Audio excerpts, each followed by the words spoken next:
indescritível Deus, amigo e Salvador, meu Jesus.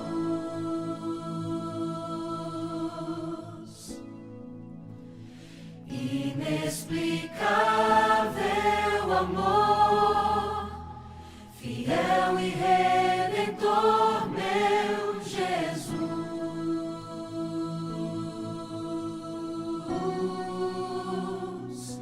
Em tua presença, todo mal dissipa e teu poder é incomparável.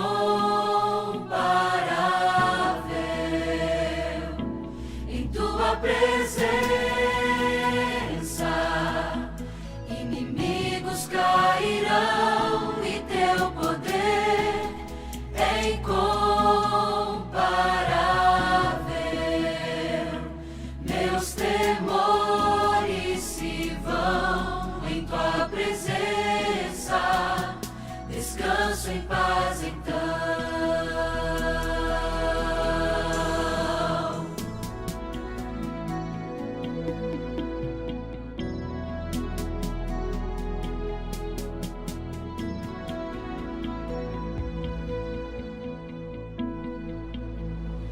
Indescritível Deus, amigo e Salvador, meu Jesus.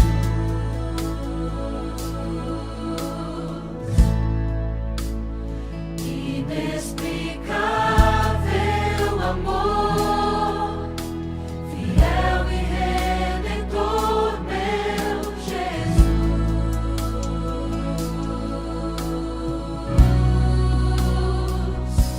Em tua presença,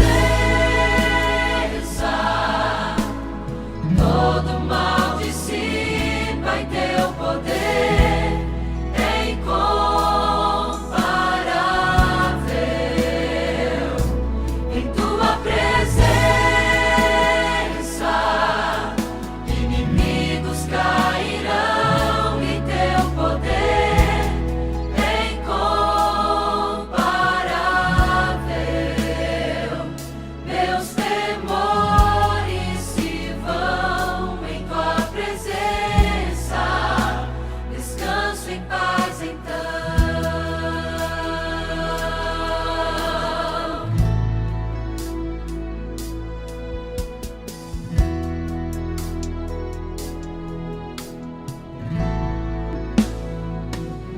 Em tua presença, todo mal dissipa e teu poder é incomparável. Em tua presença,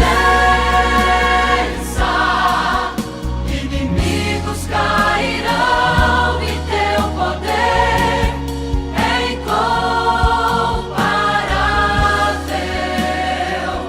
Meus temores se vão em tua presença, descanso em paz então.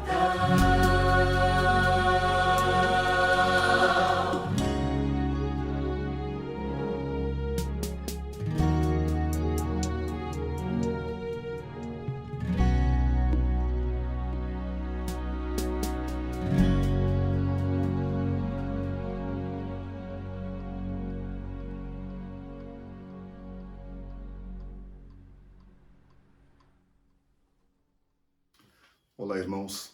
Aqui estamos nós mais uma vez para juntos estudarmos a palavra de Deus. Quero convidar você a orar comigo. Bom Pai, nos apresentamos diante de Ti, clamando pela Tua bondade, pela Tua providência. Olhes para nós e toca-nos onde necessitamos para a nossa transformação. Te agradecemos em Jesus Cristo. Amém. Hoje vamos estudar Êxodo, capítulo 14, 15, 16, 17 e o capítulo 32. Conta-nos a história de um aluno que abordou seu professor querido e lhe perguntou: professor, qual é o pensamento que tem influenciado a sua vida? O professor parou, analisou e então disse: o pensamento que tem influenciado a minha vida e trazido paz a mim é o pensamento, a certeza de que Deus caminha ao meu lado. De fato, irmãos, este pensamento demonstra a grandeza da vida espiritual. Era hora de cumprir a promessa e tirar o povo de Israel do cativeiro egípcio, dando a este povo descanso na terra prometida. Deus estava preparado. O povo? O povo. Nós vamos olhar 5 episódios bíblicos da caminhada de Israel rumo a Canaã. E vamos relembrar algumas lições, considerando que está chegando a hora de Deus cumprir outra promessa e libertar o seu povo do cativeiro do pecado, dando-lhe o descanso eterno na nova terra. Êxodo, o capítulo 14, versos 10 e 11, dizem assim: E chegando o Faraó, os filhos de Israel levantaram os olhos, e eis que os egípcios vinham atrás deles. E tiveram medo, e clamaram ao Senhor. Disseram a Moisés: porventura não havia sepulcros no Egito, que nos tiraste de lá para morrermos neste deserto? Aos olhos humanos, esta situação era desesperadora. O povo entendeu que seu livramento era impossível. A verdade é que o povo de Israel não havia aprendido a colocar sua confiança no poder e no cuidado de Deus. Se a sua oração, no verso 10, houvesse sido acompanhada pela fé, o verso 11 não registraria a sua reclamação. Os mais piedosos clamaram a Deus. Os infiéis murmuraram contra Deus. Somos nós piedosos, queridos? Quem sabe precisamos orar mais e nos alarmar e reclamar menos. Precisamos permitir que Deus reine sobre nós, seja o Senhor de nossa vida, seja o nosso Deus. Os seres humanos têm o costume de sempre culpar outros pelas dificuldades que passam. Israel questionou se na terra do Egito não havia grandes sepulcros, justo o Egito, a terra das pirâmides, se não havia tumbas para que eles fossem lá sepultados. Para eles era melhor a terra da escravidão. Mas era melhor para aquele povo peregrinar pelo deserto na certeza do descanso em Canaã, do que dormir em suas casas como perpétuos escravos no Egito. Ainda hoje, irmãos, estar na igreja é melhor do que estar no mundo. Assistir ao pior culto da igreja, se você ou eu podemos denominar assim, é melhor do que assistir ao melhor show que o mundo oferece. Fazer a vontade de Deus ainda é melhor do que viver o que o mundo faz, do que o mundo vive. O povo estava apavorado e reclamando. Mas a partir do verso 19, Deus se manifesta mais uma vez. O verso 19 diz que o anjo de Deus que ia adiante passou para trás do povo. Também a coluna de nuvem se retirou de diante para trás daquele povo. E esta coluna separou os israelitas dos egípcios. E para os egípcios tornou-se uma neblina intransponível naquela noite. E para os israelitas era como uma tocha a iluminar o seu acampamento, o que lhes permitiu preparar tudo para seguir a sua jornada para Canaã. Ainda, irmãos, naquela noite, Deus, usando Moisés, abre o mar vermelho. Sabe, irmãos, isso é um milagre. Patriarcas e profetas dizem que a separação das águas só podia ser produzida por um milagre de Deus. Os egípcios não puderam avançar e o povo agora avança pelo meio do mar, até atravessar para o lado oriental. E aos egípcios, quando lhes foi permitido avançar, já era quase dia. Por volta das 6 da manhã, segundo o que a Bíblia menciona na vigília da manhã. E então os egípcios também adentraram pelo meio do mar. Mas, ao olharem no clarear do dia as montanhas d'água ao seu lado, eles se aterrorizaram, segundo Flávio Joséfo. As rodas dos seus carros começaram a patinar, a afundar na areia. E os egípcios agora param e compreendem que a neblina da noite anterior, a abertura do mar, os trovões, a tormenta, a travessia que estava difícil para eles, era o Deus dos hebreus ajudando ao seu povo e dificultando a sua vida. Convencidos de que não valia prosperar em uma missão fracassada, começaram a se retirar. Mas não deu tempo de se retirarem antes que as águas do Mar Vermelho se juntassem novamente e todos perecessem. O fato, irmãos, é que não se pode lutar contra Deus. E isso serve também para nós. Sair debaixo do guarda-chuva de Deus é entrar embaixo do temporal de Satanás, disse alguém uma vez. Nós precisamos permitir a companhia de Deus ao nosso lado. Ellen White indica que todo o exército egípcio pereceu naquele dia. E Flávio Joséfo ainda diz que os corpos dos egípcios foram lançados na praia, explicando como Moisés obteve as armas e as armaduras para os israelitas na sequência da viagem. Lá no versículo 31, irmãos, nós lemos Êxodo 14, 31. E viu Israel o grande poder que o Senhor exercitara contra os egípcios. E o povo temeu ao Senhor e confiou no Senhor e em Moisés, o seu servo. Que bonito. Agora o povo teme e confia em Deus. Ao guiar Israel através do mar, Deus tinha o propósito de que desenvolvessem reverência e fé para com Ele. O que é que Deus espera de nós nos dias de hoje? Reverência e fé. E permissão para seguir ao nosso lado.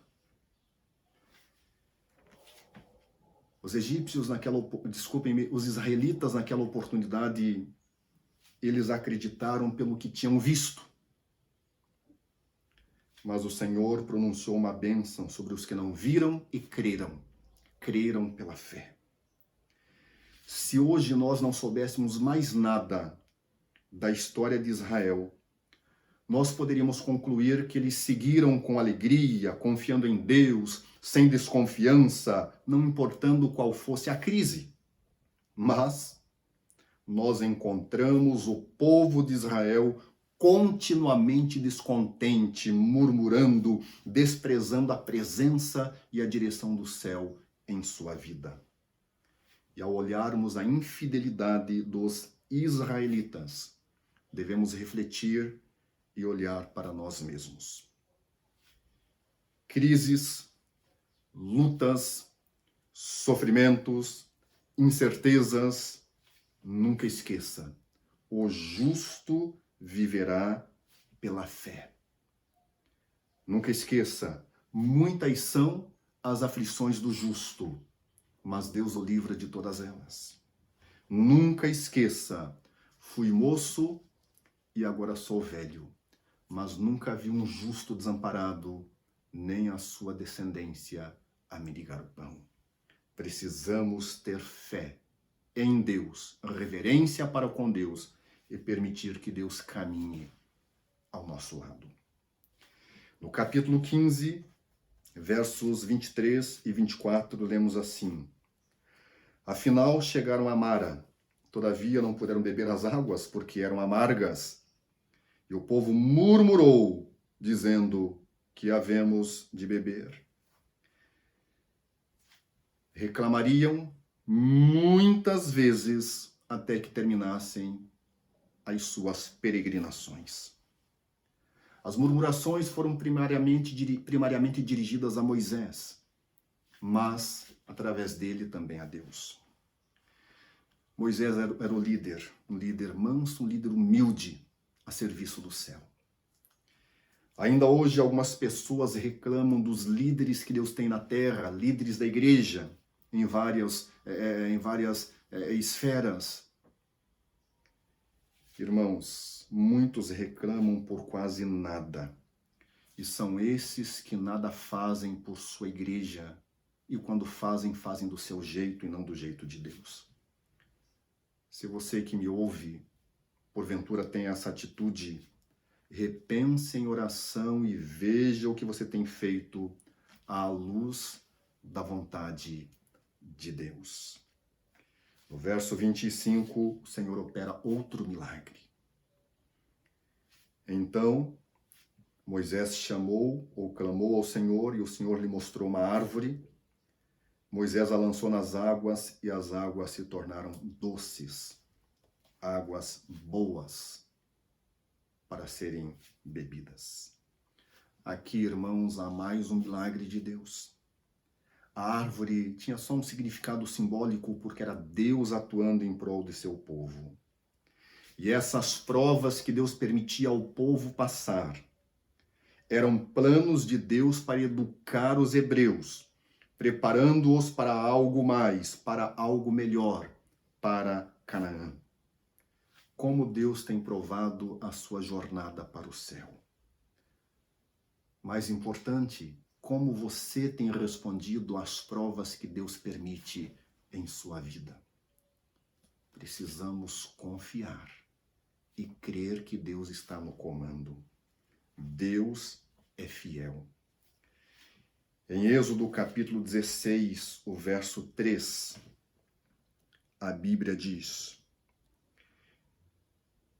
Disseram os filhos de Israel: quem nos dera tivéssemos morrido pela mão do Senhor lá na terra do Egito, a terra da escravidão, a terra do sofrimento, quando nós estávamos assentados junto aos panelões de carne e comíamos pão a fartar. Pois viemos a este deserto para morrermos de fome, toda esta multidão, diz o povo. Os israelitas estavam acostumados lá no Egito a um regime de carne, pão, pescado e verduras. Mesmo sendo escravos, assim eram alimentados e agora reclamavam por não terem mais os panelões do Egito. No entanto, no verso 13, a Bíblia diz que à tarde subiram codornizes e cobriram o arraial. Pela manhã, jazia o orvalho ao redor do arraial. E quando o orvalho se levantou, se evaporou, ali estava o maná. Deus dá carne e pão ao seu povo. Deus alimenta o seu povo, que mais uma vez reprovou na prova que Deus havia lhe dado. É interessante que Deus deu orientações.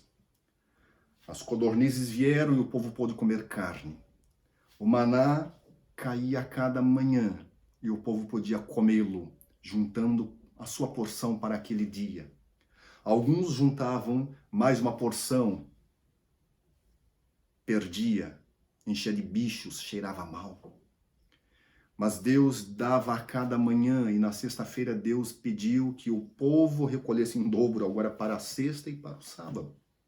E alguns, testando a Deus, rebeldes, não recolheram 2 porções e aí no sábado não tinham. E a culpa era de Deus.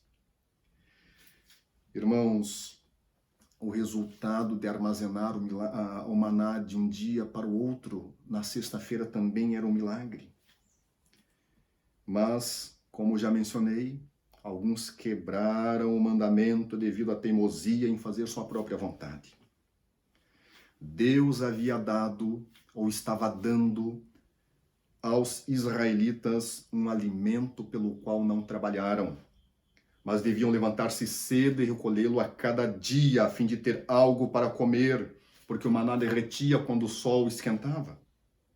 Deus operou este milagre para benefício e educação do seu povo. Ainda hoje é assim. Deus quer o nosso melhor. Quando Deus olha para você e eu, Ele tem o melhor em mente, quer fazer o melhor para nós, diz o profeta Jeremias. Obedecer à vontade de Deus resulta em bênçãos para cada um de nós. Você tem dúvida? Faça o teste. Vou repetir. Obedecer à vontade de Deus resulta em bênçãos para o Filho de Deus. Êxodo capítulo 17. Aqui no capítulo 17, vamos ler o verso 3 e o verso 4. Tendo aí o povo sede de água, murmurou contra Moisés e disse: Por que nos fizeste subir do Egito para nos matares de sede, a nós, nossos filhos e os nossos rebanhos? Então clamou Moisés ao Senhor: Que farei a este povo? Só resta me apedrejar. Fora de si, agora o povo acusa Moisés outra vez de ter tramado a sua morte, de querer o seu pior, manifestando assustadora falta de fé. O leito seco do rio do vale de Refidim produziu uma reclamação muito mais grave neste momento. Era o quarto momento de reclamação. Pelo que Deus já havia feito, o povo poderia esperar que Deus lhes daria água, operaria o milagre mais uma vez. Mas a queixa de todo o povo refletia a sua falta de fé, refletia a sua dúvida em relação a Deus. Aquele povo havia contemplado as manifestações do poder de Deus nas pragas lá no Egito. Agora haviam sido libertos do exército egípcio ali no Mar Vermelho. Haviam tomado água que era amarga, mas Deus a tornou doce em condições de serem tomadas. Haviam comido as codornizes e estavam comendo maná todos os dias. E agora, num quarto momento, reclamam novamente da falta d'água. Irmãos, este povo refletia dúvida ao invés de fé. Mas era um povo que estava sendo guiado por Deus. O que estava acontecendo? Hoje, precisamos perguntar a nós: qual é a dimensão e a duração de nossa fé? Qual é a dimensão e a duração da nossa fé? Os israelitas tentaram a Deus despertando a sua ira devido à sua contínua falta de fé e à sua ingratidão para com Deus. Toda a peregrinação pelo deserto é uma história de provocação do povo para com Deus, do mesmo povo que estava sendo liberto por Deus. E é surpreendente, irmãos, a longanimidade de Deus para com os israelitas. No versículo 6, Deus resolve. Deus diz a Moisés: passa diante do povo. Verso 6, estou lendo 5, verso 6. Eis que estarei ali diante de ti sobre a rocha em Horebe. Ferirás a rocha e dela sairá água e o povo beberá. Deus fez o milagre de água sair da rocha, da pedra. Que coisa fantástica. Precisamos confiar em Deus. Ainda hoje, Deus pode fazer água sair da rocha para ajudar você e eu. E eu digo nesta manhã: confie no Senhor. Entregue cada esfera da sua vida, mesmo os pormenores, nas mãos do Senhor. Espera no Senhor. E assim você poderá descansar no Senhor. Qual é mesmo a dimensão e a duração da sua fé? E a sua gratidão a Deus, pelo que Deus já fez e está fazendo na sua vida, na minha. E a nossa gratidão mesmo pelo que ainda Deus fará.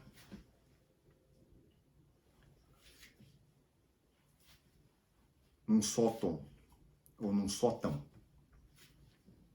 na parede estava escrito uma frase: o sol pode não brilhar, mas eu sei que ele está lá. O amor pode não chegar até mim, mas eu sei que ele existe. Deus pode não me responder, mas eu sei que ele está olhando e cuidando de mim. Naquela casa, naquele sótão, estavam judeus que fugiam da perseguição nazista. Irmãos, o sol existe mesmo quando não brilha. O amor existe mesmo quando não está no meu coração ou me envolvendo. E Deus é real, mesmo quando está em silêncio. E mais do que real, está agindo para fazer o melhor por você e por mim. Bem, 4 momentos de reclamação. E agora vou à parte final, em Êxodo, o capítulo 30, 32. Vou ler com você a partir do verso 2. Disse-lhes Arão: tirai as argolas de ouro das orelhas das vossas mulheres, vossos filhos e vossas filhas, e trazei para mim. Então todo o povo tirou e trouxe Arão. E Arão, recebendo este ouro das suas mãos, trabalhou o ouro com um buril e fez dele um bezerro fundido. E então disseram: são estes, ó Israel, os teus deuses que te tiraram da terra do Egito. Que coisa triste, irmãos. O povo estava questionando a ausência de Moisés, que havia subido ao monte para falar com Deus, e diziam: Moisés não vai voltar. Arão, faz-nos um Deus. Apavorado pela loucura e pelas ameaças daquele povo e temendo a própria segurança, Arão cedeu. Arão cedeu, se rendeu ao povo, em vez de defender a honra e a vontade do Senhor. Com a esperança de que o povo se negasse a dar a sua riqueza, o seu ouro. Ele pediu esta riqueza, mas o povo entregou. O povo estava fora de si em relação à verdade, em relação ao Deus que queria acompanhá-los. Os israelitas tinham sido por muito tempo testemunhas do culto ao boi Apis e Nimeves no Egito. E o bezerro de ouro era agora uma representação material do verdadeiro Deus, que eles nunca tinham visto, mas já tinham contemplado o seu poder. Arão se identificou com aquela apostasia, dizendo que festejariam a Deus. E este espírito de transigência, harmonizando o culto ao Senhor com os ídolos, motivou grande parte da idolatria que afligiria Israel no futuro. Irmãos, no verso 6, a Bíblia ainda diz, 32:6 de Êxodo: no dia seguinte, madrugaram e ofereceram holocaustos. E termina dizendo que o povo se assentou para comer e beber e se levantou para se divertir. Tal era o entusiasmo e o ardor do povo que levantou-se muito cedo a fim de idolatrar. Este episódio apresenta a luta constante que há entre a carne e o espírito. Desde sua saída do Egito, os israelitas foram conduzidos e cuidados pelo Deus eterno. Mas, via de regra, o mal prevaleceu no coração, na vida e entre eles. Voltaram-se para a idolatria e com ela a libertinagem tão intimamente ligada ao paganismo. E o livro Patriarcas e Profetas diz: uma religião tal tem o mesmo atrativo hoje para as multidões como o tinha nos dias de Israel. Ainda existem dirigentes dóceis que se dobram ante os desejos daqueles que não estão consagrados a Deus, levando seus seguidores ao pecado. Terrível, terrível. Ainda hoje, pessoas misturando o sagrado com o profano. Certo homem, pescador, vendedor de peixes na feira, havia ido à feira naquele dia para vender os seus peixes, mas o movimento foi fraco naquele dia. Ao final do dia, guardou tudo o que sobrou, e era bastante, e voltava para sua casa quando, já ao cair da noite, uma tempestade o alcançou. À margem do caminho estava um conhecido, um florista, e ali aquele peixeiro parou para se abrigar da chuva, mas a chuva era torrencial e ela não cessou. E naquela noite ele dormiu na casa do florista, que preparou para ele um quarto perto dos viveiros das flores, nos fundos da residência. Aquele homem, o peixeiro, se deitou, mas ele rolava na cama e ele não conseguia dormir. Algo o incomodava. E era o cheiro das flores. Foi até a cozinha, abriu uma das suas caixas, jogou água por cima para exalar ainda mais cheiro e trouxe para o quarto uma caixa cheia de peixes. Afofou o travesseiro e logo pegou no sono, dormindo bem ao cheiro de peixes, que lhe era melhor do que o cheiro das rosas e flores dos viveiros que estavam atrás do seu quarto. Irmãos, quantas vezes podemos nós estar nos agradando mais dos odores do mundo corrompido, envenenado, contaminado, do que dos odores das virtudes e dos valores cristãos que são aprovados por Deus e identificam os filhos do Senhor. A transigência do crente tentando harmonizar o culto ao Senhor aos prazeres seculares tem sido a ruína do cristianismo e dos cristãos. Não há como harmonizar o sagrado com o profano, seja no momento de adoração, seja no estilo de vida cotidiano do cristão. É preciso separar.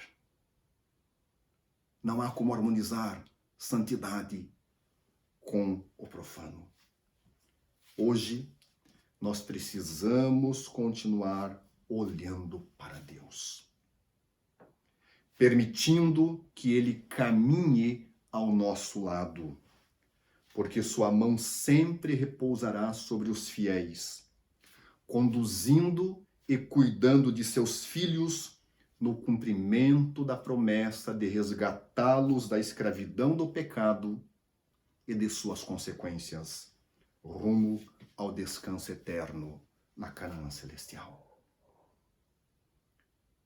Nesta manhã, deseja você consagrar sua vida ao Senhor, fazendo distinção do que realmente agrada a Deus daquilo que não agrada,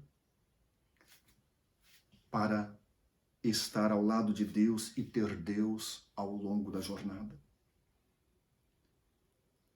Mas este dia o Senhor tem nos dado a oportunidade da salvação. Daqueles que saíram do Egito, nenhum deles entrou na terra prometida, porque não quiseram. Deus fez tudo respeitando a sua liberdade de escolha. Estamos quase chegando na Canaã celestial. Deus tem feito tudo pela tua e pela minha salvação. É hora de colocarmos a vida sobre o altar do Senhor e sermos homens e mulheres plenamente consagrados a Deus. Deus abençoe a sua vida, a sua decisão para a sua salvação, em nome e nos méritos de Cristo Jesus. Amém. Vamos orar. Pai, toma-nos em teus braços, transforma nosso coração, fortifica os nossos passos rumo ao céu e dá-nos, ó Deus, a segurança de que se nós aceitarmos, o céu será o nosso lar, porque a jornada neste deserto de sofrimento, de pecado, de agruras, a nossa jornada está terminando. Te agradecemos pelo sacrifício de Cristo na cruz e pela salvação operada em favor de cada um de nós que aqui estamos ligados através da tela nesta manhã do santo dia do sábado. Faz a diferença em nossa vida porque nós o permitimos e ande ao nosso lado, para que nós possamos, ao teu lado, ter prazer no odor da esfera celestial. Te agradecemos. Em nome de Cristo Jesus. Amém.